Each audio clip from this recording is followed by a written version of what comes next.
Okay, let's begin.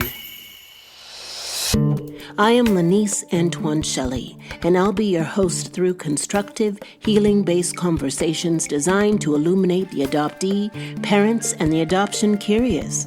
We center the topics around community, mentorship, leadership, and healing, so you get a multi-dimensional view that is ultimately empowering. These are the voices who could not speak when they were young.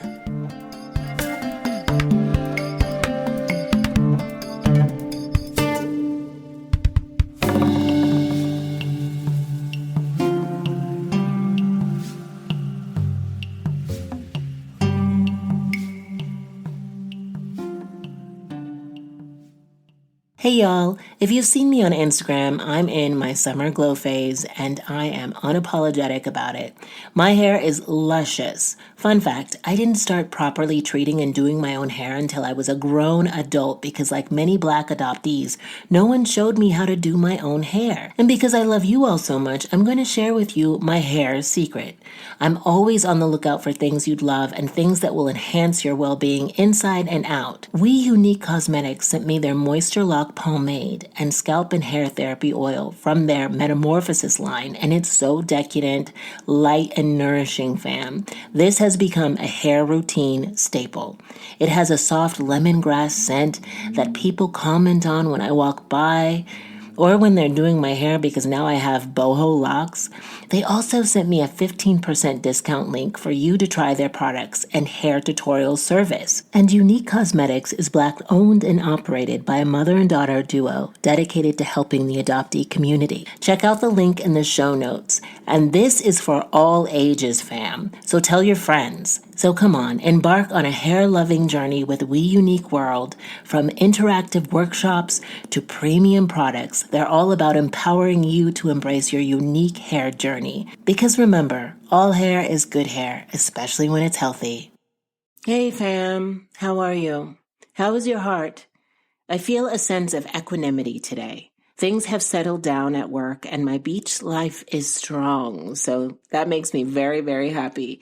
And I'm hearing more and more from folks who want to support the podcast. They reach out to me on my website or Instagram, DMs, all of it.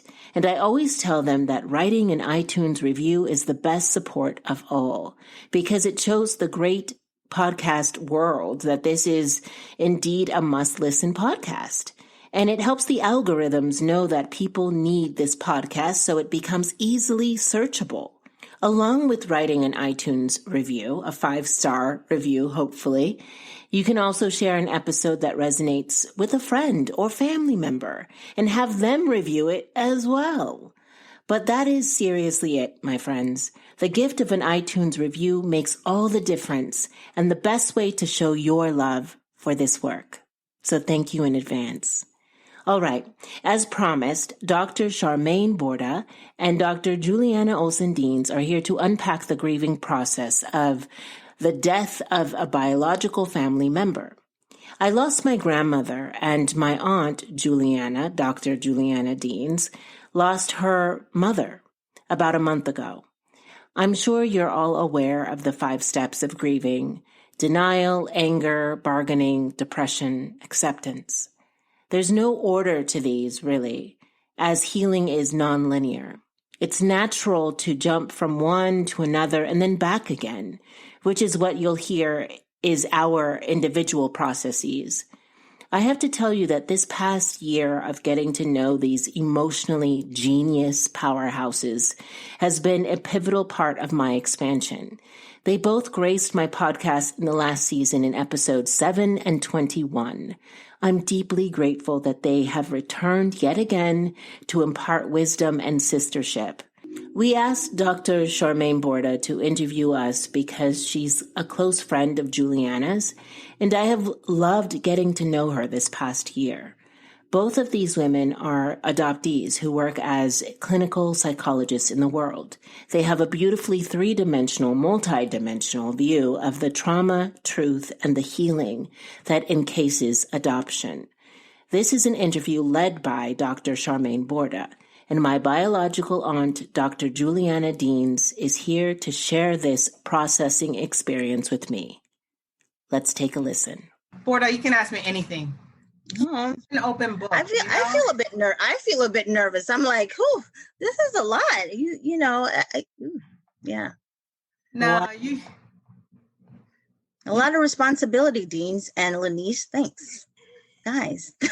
we give it to a person who we knew who could handle it, I don't know. We'll see. We'll see how we get through it. I'm like channeling Lanice's voice on this, trying to, I'm like, I don't know. I'm not sure. You are hilarious. Stop it. As soon as Juliana came to me with the idea, I was like, of course. Yeah, sure. Oh my God. It made a lot of sense, right? If anyone could pull it off, it'd be you. So, well, thank you for that. You guys, this is a very sacred conversation. Yeah. So, well, good afternoon. Good afternoon. Good afternoon. Lenice and I have been going back and forth. Well, we had gone back and forth about the time zones, and I'm so bad at that. I'm like, okay, Lenice's time is 2, and my time is 3, and I go back. But and Juliana's time is what? It's 1. Oh, it's 2 hours. It's 1. Yeah. Is it 1 hour? No, it's 2 hours from you, Charmaine, and then it's okay. Denise. Yeah. So we're coordinating in 3 different time zones. Yes, and we did it. And we did it. We did it. Wonderful. Yeah. So I was talking about my headspace, but where's your headspace, heart space today in this? Because as I was thinking about our conversation, I looked at the date and I realized that this day is almost exactly to the day when you found out that your mom had passed. So it's interesting that you asked me that. Month. Mm-hmm. Because next week is my birthday, and yeah, I celebrate June and Gemini season. So in the entirety, yeah. Yes. Yeah. So I'm excited about that. But earlier today, I was just really thinking about how I miss my mom. And this is the first thing that came to my mind when you asked me the question, where's my headspace? First thing that came to my mind is I feel disjointed because that's how this morning. So the reason why is my mom and I had such a unique connection, like we had like that soul connection, and almost like a soulmate, soul ties. I don't know what the correct term is, but we had soul connection. And when I found out, I've been feeling a little bit disconnected, a little bit lost because I only feel that connection with maybe one other person who's currently, and that's like a work in progress type of thing. So earlier this morning, I was just thinking about how I feel like those twins, when they're born together, attached. Yeah. I've always felt emotionally attached to my mom. So it's that cancer that they cut out. And I just feel like a piece of me is cut out. And even when I pray, I mean, it's very unique because my prayers feel deeper. And I feel like maybe that's some sort of a blessing I got from her because that was her strength. I was thinking that because when you and I talked, one of the things you said to me was, my mom used to always pray. I knew that wherever I was, she was praying for me. Mm-hmm. And that's something that we share in common. I don't know if you know this, that my bio mom, also when I came here, that was our thing. That was our language. When other people would listen, they wouldn't understand like the scriptures that she would say, you hear my voice, or she thought I was feeling a little anxious or scared, she would say, read scripture this or scripture that. And when you and I spoke, when your mom had passed, your bio mom passed, I thought, wow, you are you show up so beautifully for me and for other people through prayer and just the spirit. You're guided so deeply and discerning when people are in trouble or need you or need us, a word. And when you said that, I thought automatically that her spirit and her essence is still with you in your heart. And it's sort of like passing the mantle of that. Yeah, and I don't feel it. Like I don't honestly, I feel more disconnected, like disjointed. But again, when I pray, I'm like, whoa, my prayers seem more rich than they used to. Absolutely. Even this week, Yeah. you guys spoke. Yeah, when I prayed with you. Immediately, Lenise, she called me out of, not out of the blue. Deans usually calls me, and it seems like out of the blue, but I had been preparing for a conversation with my own daughter. And I was telling her how I was feeling. And she said, whatever agenda she called for, whatever thing she was thinking about, she said, well, then we need to pray. And she went right into this prayer. And I immediately started to feel release and repair. And I don't know where that gifting comes from. And it's interesting to me that you don't see it, you don't feel it. Yeah, I think it's just because probably part of me just still wishes that she was alive, like that whole I can call you when I want you type of thing.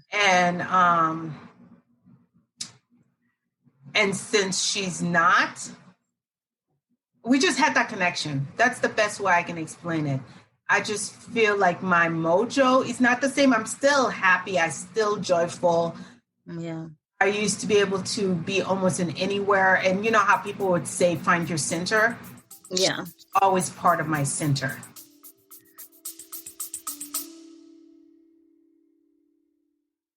Hey, I want to share with you something that has changed my life. It's more like someone, my therapist. Why is she so important? Well, because I want to win in this life. I want to break through the carousel of stories I've compiled that hold me back, that keep me from expanding into my full potentiality. Stories of unworthiness, not enoughness, and even stories of questioning why I am here. I also want to stop dumping my unsorted feelings on the people around me and reacting with the same behavioral patterns that keep me stuck. Conversations with my therapist have made me more confident, clearer in my intention, and more centered in my spirit. That is why I am elated that we are sponsored by BetterHelp, where you can, from wherever you happen to be right now, match with a therapist tailored to your exact needs. With BetterHelp, you can tap into a network of over 30,000 licensed and experienced therapists who can help you with a wide range of issues. Someone who you can text at any time and schedule online for either a chat, Zoom, or phone call. And if it turns out that your therapist isn't the right fit, you can switch to a new therapist at no additional cost. Visit the link in the show notes, betterhelp.com, when they were young, to get 10% off the first month. You need to click the link in the show notes in order to get the 10% discount. I want to see you win, beloved. Let's do it together. Visit the link, betterhelp.com, when they were young.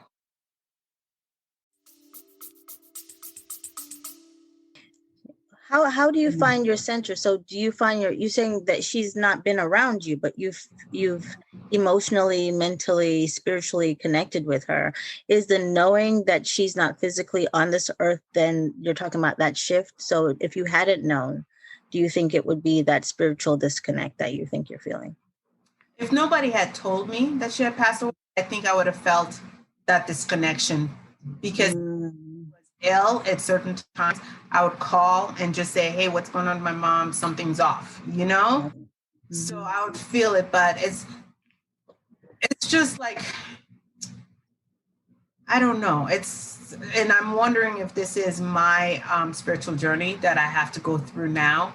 Like, what does it mean I keep asking myself the question, what does it mean that I don't have my bio mom around? And I was blessed enough to have my bio mom for 8 years before I was adopted. And I saw her regularly, which a lot of adoptees, especially from international adoptees, don't get the chance.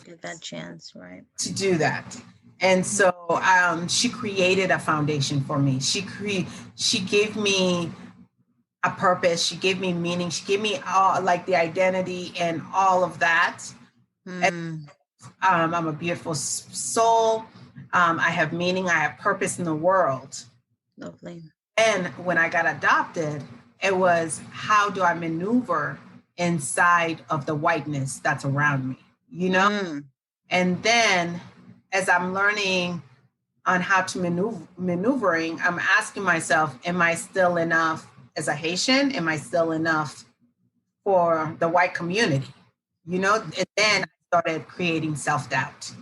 Got it. And then because I now had to redefine who I was. And is my purpose the same as what it initially was when my mom sent me off to be adopted? Yeah. And people underestimate the legwork of that redefining, right? Because that is something that I have been doing for a great majority of my life, redefining family, redefining what it means to be Haitian, what it means to be Black, because all of those things seem to be on trial depending on what group you occupy. Until you get to a place where you center yourself in the knowledge that, no, I define it. You cannot say that my life's journey is titled a certain thing. You cannot deem it to be less than or more than because of my conditioning. And as I said earlier this year, our conditioning informs. It is not an indictment. And for people to judge us on things that we cannot control, we could not control being adopted at age 4 and 9. We could not control the person and family that adopted us. And we could not control the communities we were brought up in. And so, I mean, it makes sense that you seem to be still in this chamber of denial or shock, right? Which happens in grief when you're grieving something. And I am still in shock myself at times. And then sometimes I move into the chamber of just understanding and just acceptance of it. But I did not have a close relationship with my grandmother in the way that you did as being her child. But the way that it impacted me was because it was the only person that I remembered from the orphanage from the time I was 4, and was the only person when I returned to Haiti at age 13 and 26 who did not ask anything of me but to hold my hand. Oh, wow. And that was huge as an adoptee, because people are constantly requiring our love, demanding our attentions, demanding our indebtedness. And she did not want anything. And even my mom, who donates money and is on the board of the U.S. Foundation for the Children of Haiti, always commented that everyone else, all of my other family members who would come to the orphanage when she was working there to check in would want something, need something, which makes sense. I totally get it. And I do not resent anyone, because I cannot imagine the hardships that people, my siblings, grew up in. I cannot fathom that, right? So I'm not going to judge them because their need was different from mine, or the same in some ways, right? Because I experienced hardships that they can't fathom either, right? And so it's an interesting thing, processing it as an adoptee and giving yourself space to process it, because of this looming sense of guilt that we might have, that our grief will affect our adoptive family. And I did do some pulling away from my mom to give myself space, and my mom kept on texting me like, "Oh, I'm just checking in," and I was just like, I just need space. You know, I'm not going to grieve this with you, and that needs to be okay. Oof. Well, Louise, I was going to say something that was very important. So you said the word grief, and one thing that really impacts me doing my adoption work as well as personally is the fact that so many adoptive families don't allow adoptees to grieve their own biological families when they're coming into this new world, into this new family, this new identity, this new culture. They don't allow them to do that. And then when somebody like any bio family, it doesn't have to be your bio mother like myself, passes away, so many people are like, well, why do you grieve her when you didn't grow up with her, when you didn't know, like they don't understand that adoptees, regardless of the relationship, yes, I was blessed to have a good relationship with my bio mom, but there's so many adoptees who fantasize, thank you, about their bio family. So they pass away before that actually happens. They have to grieve and let go and figure out what that means to them. Because when your bio family passes, regardless if you're adopted or not, it's like the movies where your whole past life flashes. And you're looking at not only the impact of that person, but also your own view of yourself. Am I where I want to be at this age? Did I make that person happy? Did I make them upset? What could I have done differently? I wonder where this person would have fit in my life, or how fit better. There's so many questions that surfaces. And I think for me, I just want, I want adoptive family members, not just the parents, but family members to just, like you said, just ask them, hey, where are you? Where do you think you are at this moment in the stages of grief? And of course, we know now, Kubler-Ross, you don't go in order, So first you're bargaining, first you're anger, then you're bargaining, then you go through acceptance, and what are the other two? Shock. Shock. Well, denial. Denial. It's not linear. Whatever it is, it's not linear. Not. So, yeah. So I think I've come to accept it, but my soul has not, if that makes sense. And is there a time period for that? I mean, there's nothing that says, I don't know. I don't know that you have put a time period on what your grief can look like. For me, I think this is going to be a lifelong impact, just like how adoption lifelong impact. And I think it goes back to what Lenise was saying, is my mom truly accepted me 150%. And I honestly feel like she's the only person, except for maybe my son. But even my son, when he gets into it, becomes a teenager, he's going to push me away. Mom, stop doing that. Naturally. Yeah. But I think she's the only person I truly believe who accepted me 150% just the way I was. And it was just enough for her. And she didn't want anything in return except for my presence. I'm so curious about that, because as I was thinking about your mom, first of all, I just want to say, what is your mom's name? So her name is your mom's name? It's Angelia. So it's like angel. Angelia. And it means messenger of God.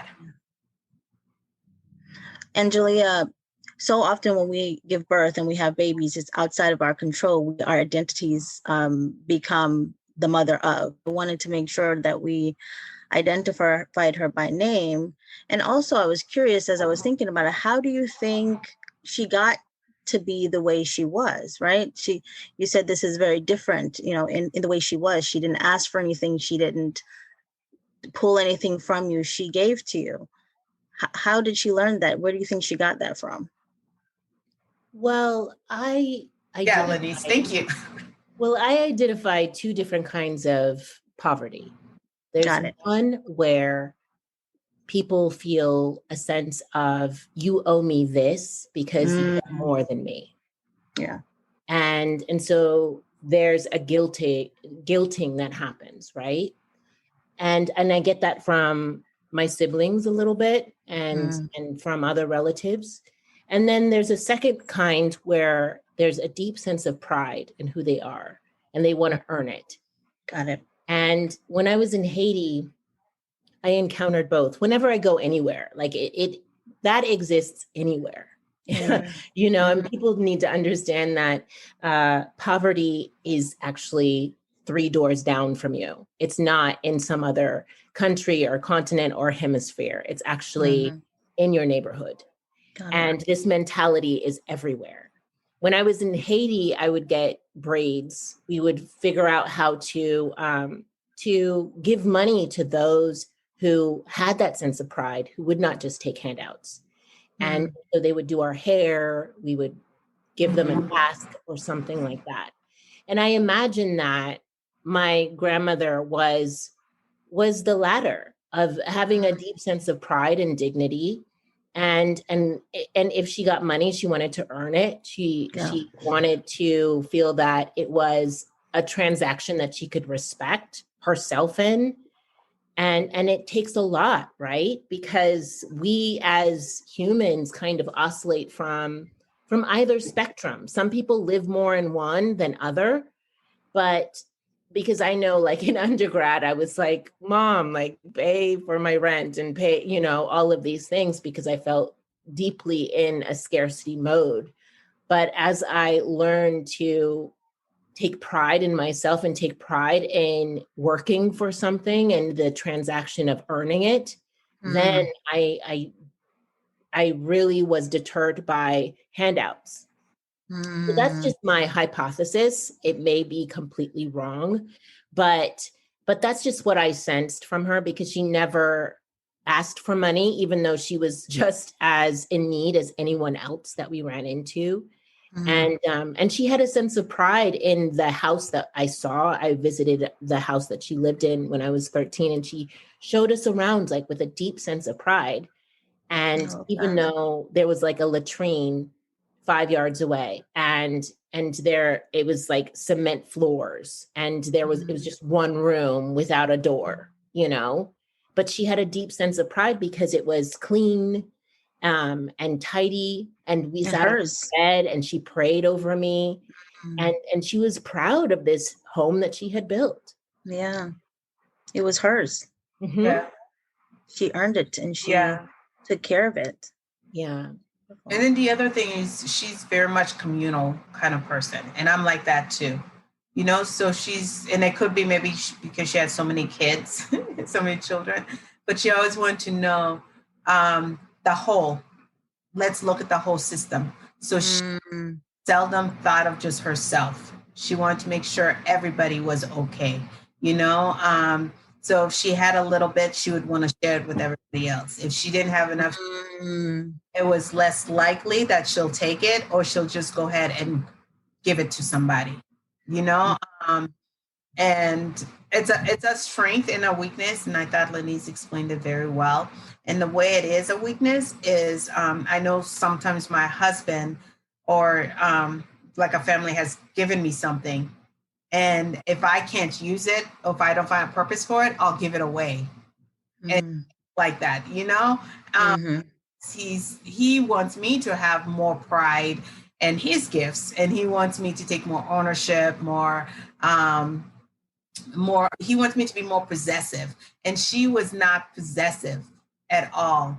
And I think a lot of the people who I've reunified with, my biological family who I've reunified with, both siblings as well as nieces and nephews, they're minimalists as well. So we're not into materialistic things, you know. Our biggest possession is more our peace, relationships, family, right? Would you say, Lenise? Yeah. Well, I think I'm kind of treading the cusp of that, because I think it's so beautiful and poetic that you say our biggest possession is our family. And this morning I was on a Zoom call for my grandfather's 90th birthday, and my heart started to palpitate a bit, because I was just not used to that. And then my mom, who was leading the Zoom, and I was seeing all of these relatives that I didn't even recognize, you know. I still have work to do when it comes to family. Yeah. When it comes to being possessive of them, owning the commitment of them. Because I have spent a great majority of my adult life fleeing from the reality of my situation, which is that I have felt alone. Yeah, that's interesting. Wow. Well, I want to ask too, what made you decide to want to have this conversation on this platform, and what is your intention?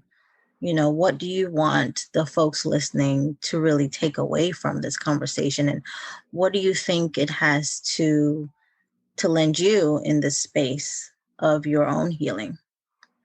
Well, for Both of me, you. I feel like Lenise has created this space in which adoptees feel very comfortable in sharing stories and showing and giving voice to their meanings. And often, as she mentioned, in our families, we have to dilute our thoughts, unfortunately. And it's to please those around us, most the people who are the closest to me know I'm very much free spirited. I'm definitely one of those where I would mind streaking somewhere just for fun if it was. But I can see that. But unfortunately, the way how most people see me is I have my turtleneck on. I'm covered up to my knees because also I was taught to be like that, So I keep on finding myself living inside of other people's worlds. Oh my gosh. You remember there was one birthday. I don't know, Lenise, if you know this. There was one birthday that Dean's had a birthday, and I was so proud of her. She had been on this fitness journey, and she's just, killing it in beast mode on her journey. And I put up a picture of her just like in her sports bra, and her, she's pumping her muscles, and she looks so fit and strong and confident. And she immediately texted me like, "Get that down off of Facebook." You have to find another picture. I don't care if you put it on IG, but get it off of Facebook. And that was the first time I felt like she wasn't, like she was different. Like I felt like, this is how I see you. This is how I want. Yeah, I think other people see you this way too. But the fact that she wanted to preserve a certain identity that and protect a certain image from being, I guess, I don't know, damaged or whatever, I felt that you allowed yourself to quiet in the space of your strength. And that was just very different for me to observe of you. And so I was shuffled around my phone and found a new picture, which I don't think represented who I thought you were in the moment. So that when you said that, I think, do you still think you have to do that? Oh, yeah. I stay like, I praise people, and I'm always encouraging people, hey, if somebody thinks your light is too bright, tell them to wear shades. But I have to stay under the radar. And that example that it also cost me my relationship with my fitness with Xander, actually, because he did the same thing.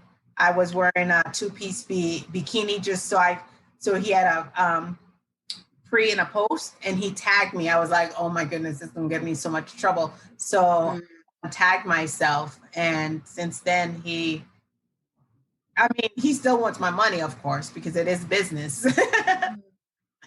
But he doesn't talk to me or reaches out to me like he used to, because he saw that as weird. But I never told him I was adopted, so he doesn't know the story. Right. So I often feel like that, unless of course I'm with my girlfriends and get loose. That's when, like, they're coming next week for my birthday, and I'm so super excited, because other than that, I have to act a certain way. I feel like 99% of the time. And that's. Well, I just want to challenge that, because I'm trying to challenge that within myself. Yeah. This idea of us having to act a certain way, because just within this last year, I am having a rumbling in my soul about what it means to hold up this persona, this monument of how people perceive me, right? Because it is incongruent with how I perceive myself. And I had this conversation with a girlfriend yesterday when I had lunch with one of my girlfriends. Hey, Janae, how's it going? Janae. She was just like aghast and agog that I get nervous, before I do any kind of performance, I literally like want to poop myself and like run away and get into a dark hole. And she's like, really? I would have never guessed that. And I'm like, well, I hide it because I feel like I have had to hide it. Yeah. In order for people to accept me, to love me, and to find worth in me. And I just want to challenge that within myself. And that's one of the things that I'm challenging the listeners, because the reason why this conversation is so important is to show a bit of vulnerability, that I'm imperfect, that I have sticky, messy derailments in my life. It's so healthy for me to be put in situations like this that I can't necessarily control, but I have to show up to. And this is living. And I'm really trying to dismantle the idea in my life with the people around me, especially with my adoptive family, the person that they think that I am, so that I can become the person that I need to be. And it is so hard for adoptees. A lot of adoptees have this kind of perfectionist mentality of having to be a certain way. And I totally get it, Juliana, because I would have taken those pictures down because I have body dysmorphia, and I think that my body is completely different from what it is. I told you, I think a few weeks ago, that I ordered 3 things online and all of them were too big. I was like, what size am I? Yeah. I have no idea what size I am, because in my head, and it's a miracle that I didn't plummet into any kind of eating disorder, being a dancer, but because my body dysmorphia is so strong. It's like, I have no idea who I am and what I look like, because I was raised in a white community and taught that I was not as pretty as the blonde girl next to me, because I was taught that my body was not the correct body because it may have had some extra shape. And so I'm working through that within myself. And I'm just wondering, Juliana, what it is that you want to keep from the other sector of your life when you take down the bikini shots and the fitness shots. Is it more about the adoption aspect of it, or is it more about your perception of your body? It's definitely more of the adoption, because like what the picture Borda is talking about, well, I know a couple of them because I was killing it. I'm not gonna lie to you. Killing it. I look good. Yeah, and I look good in all of that, but you sure did. Of pleasing my adopted families, because a whole modesty. I was, and this is actually an improvement, is because now I'm talking about it and I'm able to say the reasons why I do the things that I do. Before, I didn't even have that voice. And this is why I keep on saying why I like your podcast, is because you're teaching us to have a voice. You're encouraging us to identify things within ourselves.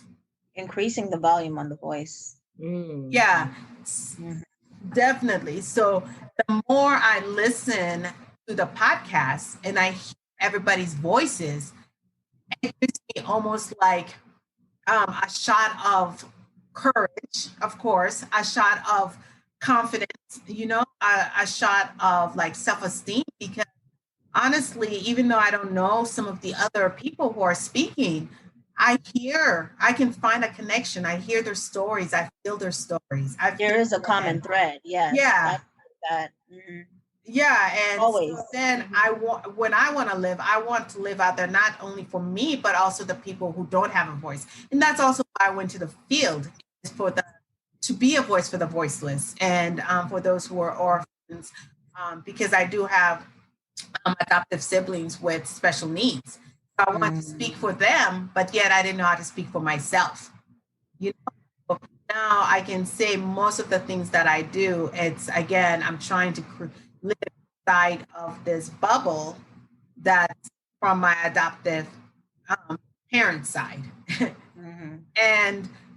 And I know I can't be as free as I want to be. And I've come to accept that as well, because at least I can speak about it and I can share about it. And I know even like recently, it was myself and I had my adoptive cousins there, my parents, and I wore something tight, and like you said, I had extra curves.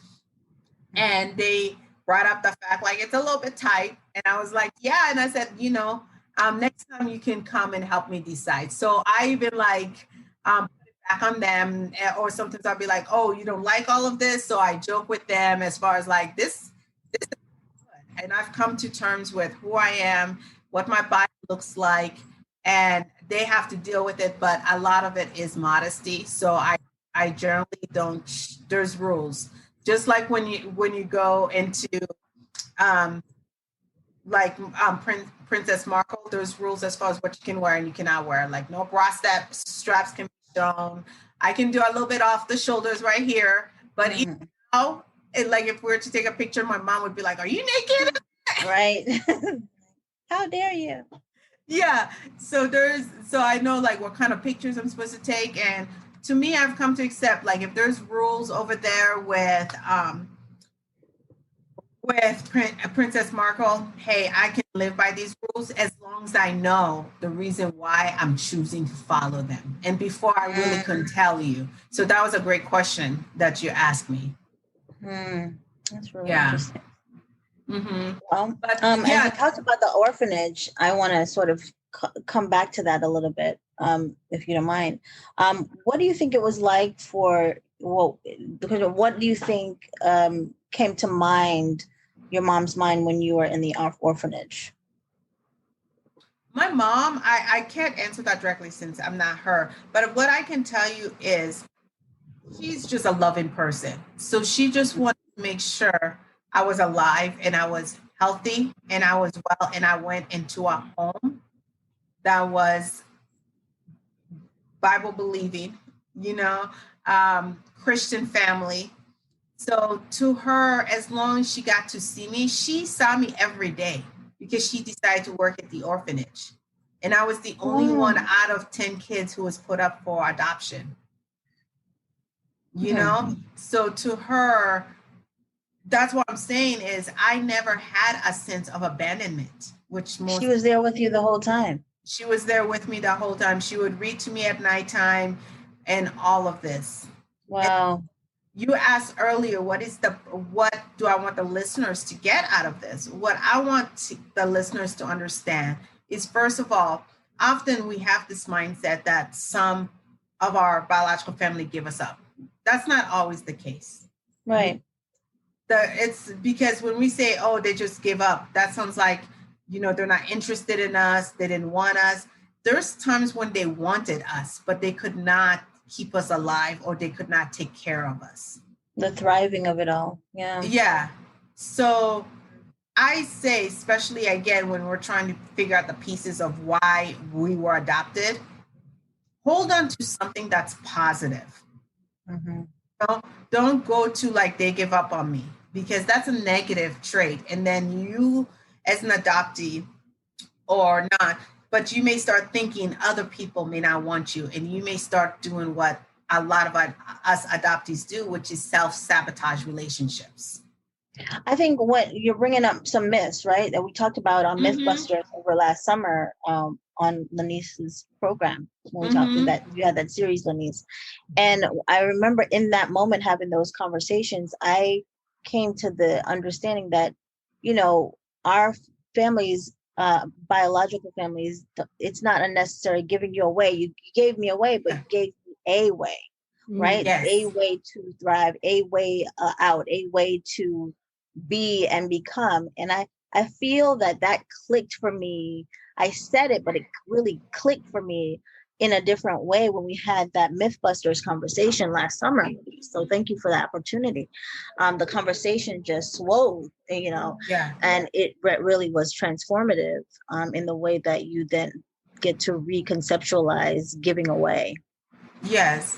And then the other thing I also want adoptees to get out of this is there's so many people I know who because of adoption loyalty, who don't want to search for their biological family until their family have passed, you know? And that sometimes it's too late. So I just want you to network or find a group of people where you can find your courage, you can find your strength, and look if that's what you want to do, because the research shows over 80% of adoptees search. So start looking before it's too late. And as Lenise says, I'm encouraging you to have the voice to ask for help in the search. But when did you decide to search? When did you decide to search? And did you know the challenges emotionally, physically, mentally that would come with that?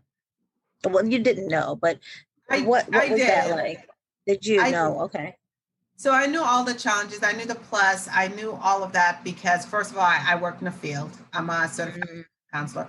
And then I read Rhoda's book. And the book is In Their Voices. And chapter about reunification. So it talks about the good, the bad, the ugly of reunification. So I read that. And I used to daydream that, hey, I'm going to go to Haiti. My mom is going to be much better, because I already knew my father had passed before I left Haiti. I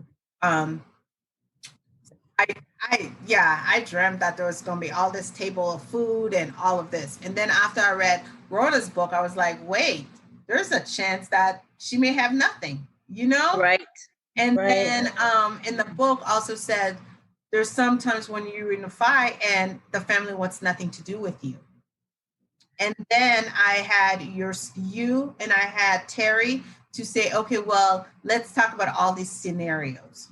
So I did do a lot of role play, you know, let's say, yes, she wants you, but she's really ill, you know, and you're going to her, or you may have to send all this money. What are you going to do in this situation? And there was sometimes when he brought up things and I was like, no, that doesn't apply to me. I can feel it. And like nobody knew what I meant by that. The way it went is, once I moved to Florida and I ran across all these Haitians, because there's a little town called Little Haiti down in Miami. There are people where I told my mom's name. They're like, oh yeah, we know her. We can help you, but it's going to cost you like $75 one way, you know? So they want to charge me. And I was like, nah, this doesn't feel right. So I never paid anybody to help me find my mom. Even though I had a good 3 or 4 people who wanted to help me, but they wanted payment. Because I said, no, that's not the way we're going to do it. And then I heard the lady who ran the orphanage, her name was Gladys, lived in Fort Lauderdale. So then I had Facebook, and then I reached out to her on Facebook, and then come to find out her mom lived in Fort Lauderdale, and she was back and forth between Fort Lauderdale and Haiti and all these other places so she could keep the orphanage going. So I went and met Gladys's mom. She told me about how my mom was the last time she was in Haiti. And she's like, yeah, I'll get the phone number for you. I got the phone number for her. And I'm telling you, when we spoke in the phone, I had like tears all over my face, because she greeted me like she had just won the lottery. And she was loud, she was boisterous. She just, like, we had an interpreter, and I back in the days, they weren't giving free access to Haiti by telephone, so you had to get the phone cards, and we would have like 5 minutes, 10 minutes, but really like 45 seconds, remember? Even when you Jamaica. Yeah. Oh yeah. So that's how the phone cards That's where the codes come from, you know, this fast and in a hurry. Absolutely. Yeah. Yeah. So we were talking a little bit, but her joy in finding me, be like an excess amount of energy for like the rest of the week, the rest of the month, you know, because find somebody who wants you, who's been yearning for you. She's like, I've been praying for this day to come. You know? Like she wanted it more than I wanted it. It's just, isn't it amazing when you want something so bad, but then somebody else wants it even want you more. Mhm. Yes. It just makes And to imagine, isn't that unfathomable, right? To think that, you know, even with the discourse that we go through, that someone could want us more than we even could have imagined. And somebody wants us more than we want ourselves. And more than we want ourselves. Yeah. And that sense of belonging, that sense of you belong, you are enough, you are wanted, you are yearned for. I think that's so beautiful and so rich and not unpacked enough. Yeah, most definitely. And I know that it's rare that I feel that from people, and maybe it's because I have desensitized myself to that sensory of being able to detect it, you know? Yeah. But for me, it's tricky because I do think that my adoption was never a mystery. So we had always planned to go back to Haiti to reunify at age 13. And so I wasn't equipped. I was not, I had no idea how it was going to go down. And like many adoptees, I fantasized about it. And I thought that I would have that just like jubilant experience that Juliana described. And I didn't have that because my side of the family is a bit more stoic. They're just, you know, my mom, I don't know if I've ever seen her smile with her teeth, you know, and she's just very hard. And I think that's why I was drawn to my grandmother, was because there was a softness to her and an ease, you know, that allowed me in. But I was ill prepared for the reunification. And that's something that I want to stress for adoptive parents, that there is ways to prepare a child that doesn't feel coerced, that doesn't feel contrived, and it doesn't feel premature. Because I think it's important to allow the child to, and you both know more about this than I do, but this is just my intuitive, you know, musings of let the child lead in the reunification. Because I just had a conversation with an adoptive mother who is in contact with the biological mom and hopes that her 4-year-old will someday grow up and meet the mom. And I feel that when we're pushed to these certain circumstances before our emotion has caught up to what's happening, it's a lot. Like, I know when I was 13, it was a lot. When I was 26, it was a lot. And it just became slightly okay a few years ago, you know? And that took a lot of work that I did on myself to prepare just my heart and know my boundaries so that I didn't feel overwhelmed. I didn't feel taken advantage of emotionally, financially, all of it, right? And not triggered. So there's so many aspects to it, but it is something that, and I agree, Juliana, that don't wait to seek those answers. If you're an adoptee, seek those answers as soon as you can, so that you have like the framework for who you want to become next, you know, because like it's a defining moment to meet your biological family.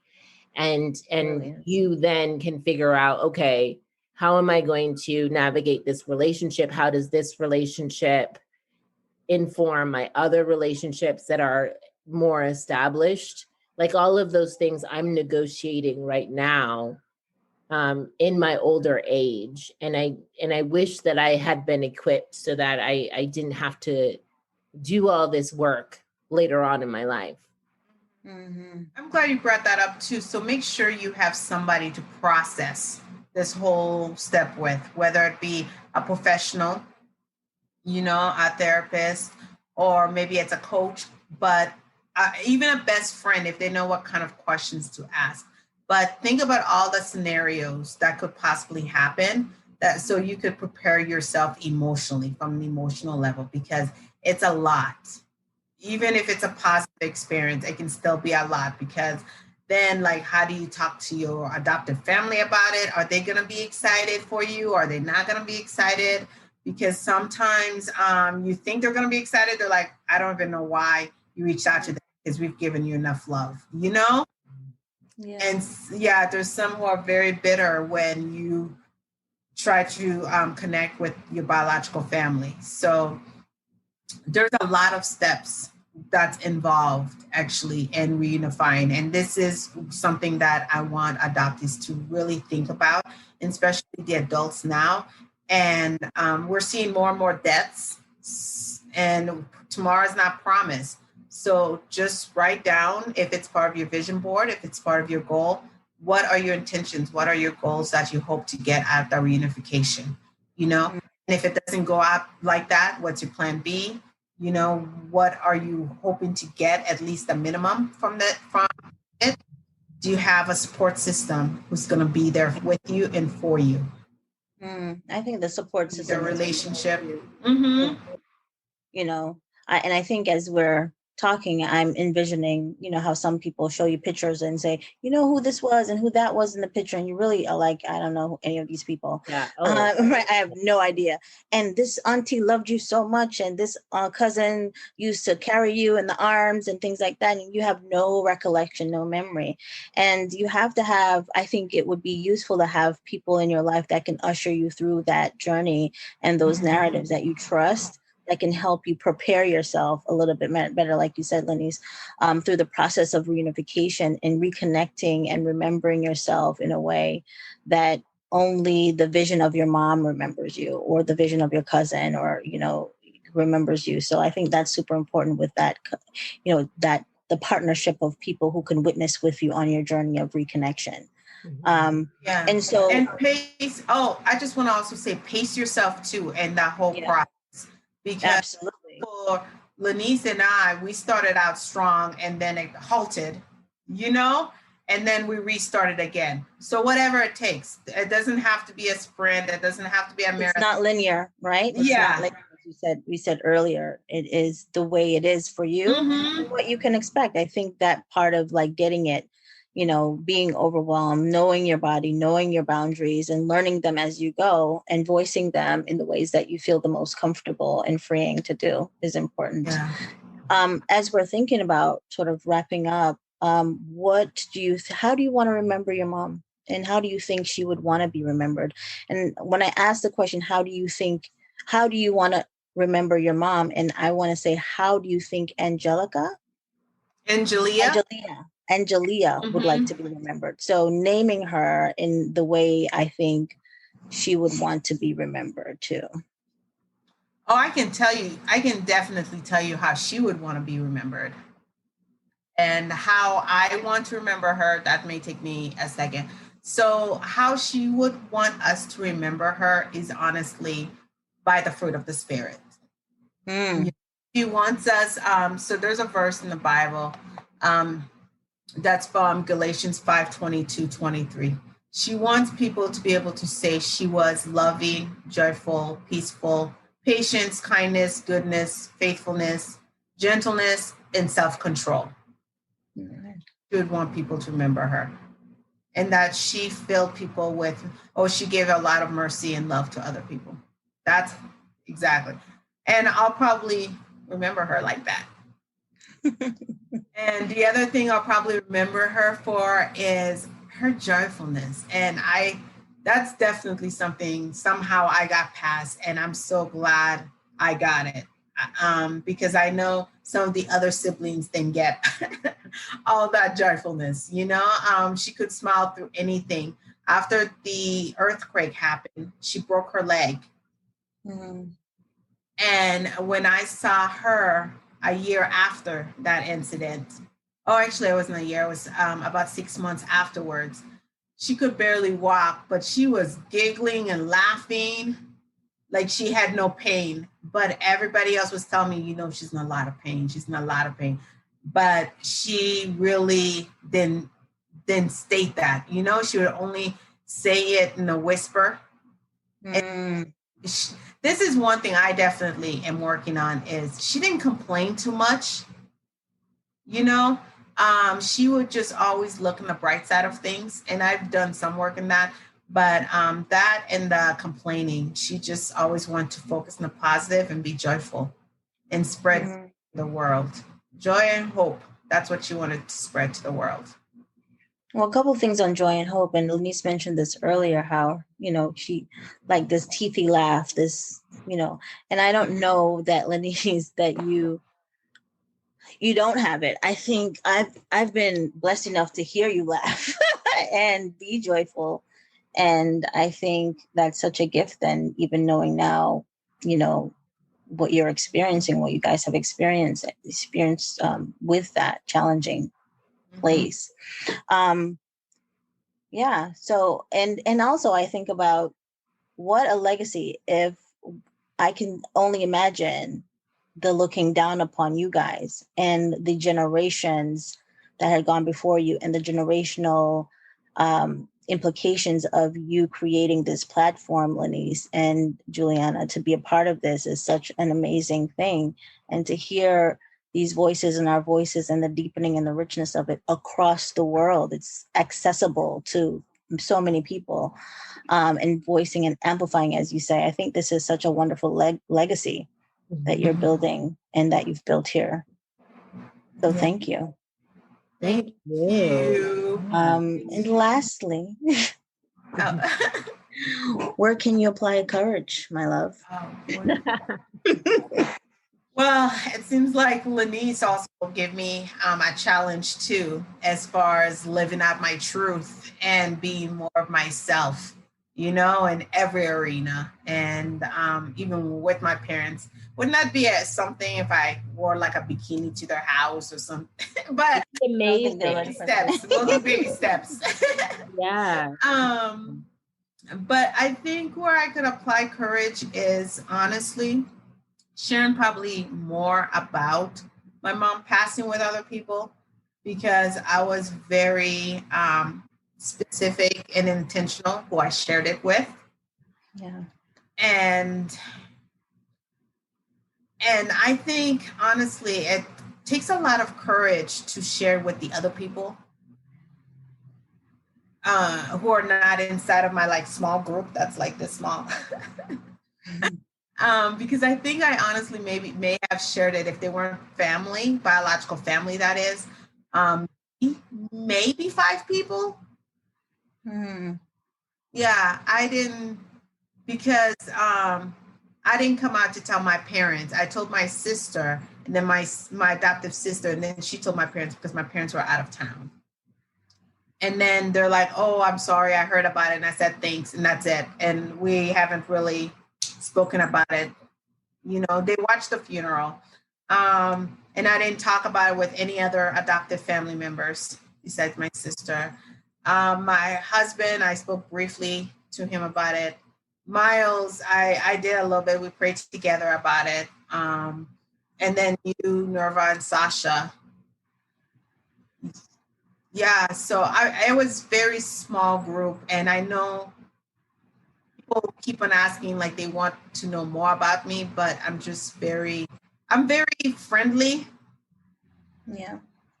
I'm just careful because I feel like that's a very intimate thing for me. Yeah, we're taught to love everybody, not trust everybody. It's not even about trust, because I trust a lot of people, but it's intimacy. I feel like mom's thing. Well, to me, that's trust, right? To me, that like I can't be intimate with you unless I trust you. I feel the same way. And I think that the quote from Marianne Williamson keeps on coming into my head. And she talks about how if you want peace, you have to be peace. If you want love, you have to be love. Be love.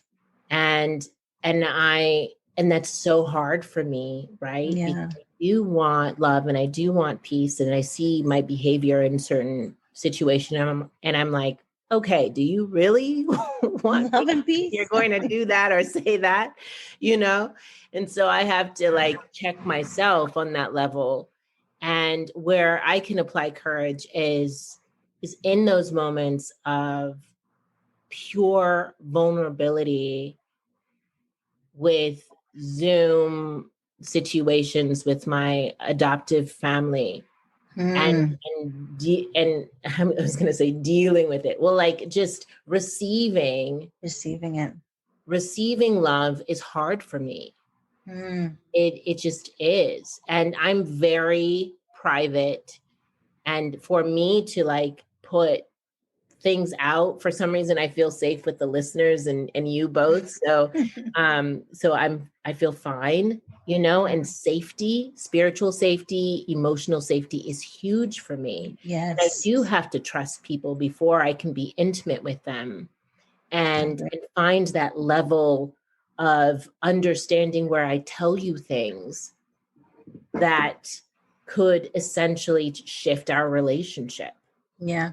And so for me, the courage resides in the vulnerability, the continued just efforts to show who I really am in all of the imperfections, and to show these moments where there is sorrow, where there is uncertainty. I don't have it all figured out, Yeah. and to show people that I am the same as you, and we're working through it together. And there is no destination to this healing, to the grieving. There is no destination, because as you said, Borda, it's nonlinear. Some days it feels like a brick to the chest, and other days you feel empowered by it, inspired. You're like, oh, because the final image that I have of my grandmother is her praying over me. And I love the fact that I feel that I inherited that, because I sermonize like she did. And apparently that's like in the family. So it's nature working its way through. Love that. Through the geographic obstacles, and making sure that I have inherited a quality of my grandmother. I love that. And you're able to receive it. Yeah. Big. Yeah. I think she's growing more than she realizes, though. Who? You. Oh, me? Yeah. She's like, cool. Where's that lady? Where?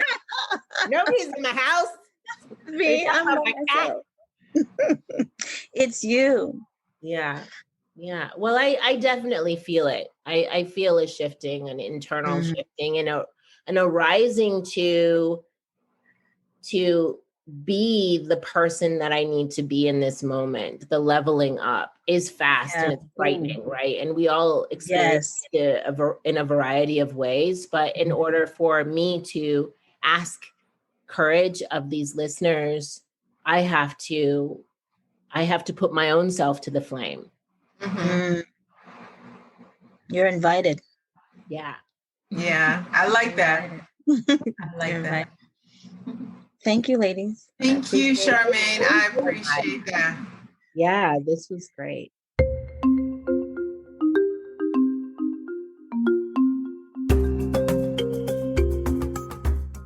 Here are my reflections. Do you have a support system who will be there with you and for you? This conversation is what true holding space and sistership looks like. Nothing is fixed. There is no fixing. However, we will always be called to investigate and strive to increase the volume on our own voices. A wholehearted thank you to Juliana and Charmaine for their vulnerability and willingness to unpack this pivotal moment. I will continue to walk through this grief, but the sorrow is mitigated by the knowledge that I am not alone. So thank you for that. Another beautiful episode. Thank you so much for listening, and thank you to my guest today. If you liked this episode, the best way to support me and this work is to write an iTunes review, a 5-star review. This helps us reach the top of searches and helps more people to find us. And if you personally want to connect, please reach out on Instagram or Facebook. And I have some great resource material on my website at laniceantoineshelley.com. So go on over there too. Until next we meet, go gently and have courage, my love.